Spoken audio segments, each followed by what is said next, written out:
Typically, if anything's going to go wrong, this is probably where it will happen as you're adding the configuration for your controller and route endpoints. So there's a lot of code that we'll be adding here, and so I'm going to be cutting and pasting.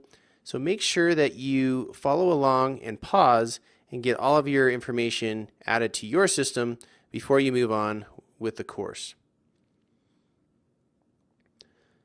First thing we'll do is come back to our config folder that we created when we built our module, and we added this module.config.php file. This is where all of the configuration is going to go for our particular book controller. The initial content of this file just contains an empty array. So the first thing we're going to do is we're going to add a controller element at the beginning of this. And the controller element just says, hey, I've got a controller Zend that maps to our new book controller that we've created. The next portion of our array that will get returned is going to be the router information. And the router information contains a lot of stuff here. And so let's go ahead and talk about this as we kind of dive down into the hash or the map that gets returned for the router. So essentially, for each of the router, we can have multiple routes. And we start off by specifying the book route, which maps to a segment type. So if you remember, I talked about the most common type of route endpoint was a segment type. And so here is how we're typing that. There are other routing types that you can set up, but we're not going to get into that in this particular course. But the documentation is out there, and you can go ahead and look at that if you're trying to do something a little more fancy with routes. The next thing that we have is our actual route segment. This maps to essentially our book controller, and then we set up an action and an ID. And you can put some constraints on your route, which is probably a good idea. It helps keep things a little more secure.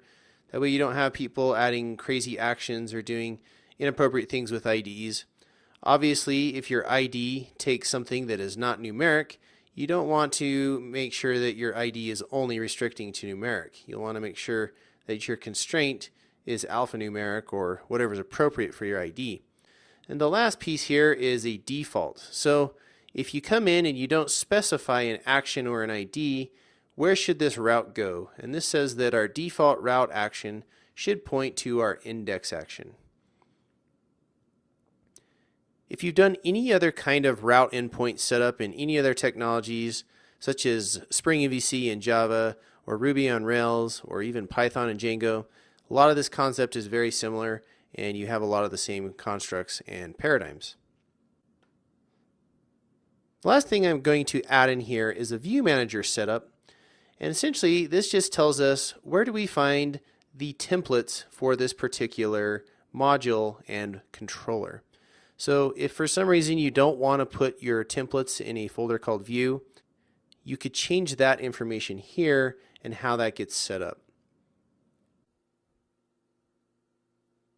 So there's a lot of info here in our module.config.php file, and it is kind of tedious, but once you get this in place and working, you pretty much don't have to come back and touch this. You can then modify and edit your controller or your views, and you should be good to go from this point on.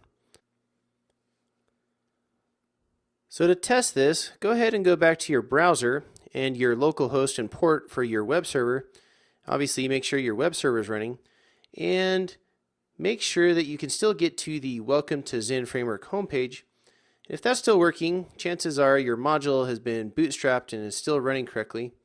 And to test this out, we want to go to the default book endpoint. So we simply just type in book, and that should take us to our index action. And if you remember, in our templates, we just put a little identifier here that specifies kind of what view we're looking at. So that actually worked. We can also then specify some actions beyond this, such as edit, delete, and add. And you can even test out by adding an ID segment on there by putting in something like 5. That's not doing anything yet, but at least the route endpoint took it. If you put something else on there that's not an ID, such as a numeric ID, in this case I put AAA on the end, you'll notice I got a 404 error because I have that constraint on my route that says if I have something in the ID portion of the URL, it must be a number. So it's a good idea to keep those constraints working and running within your application.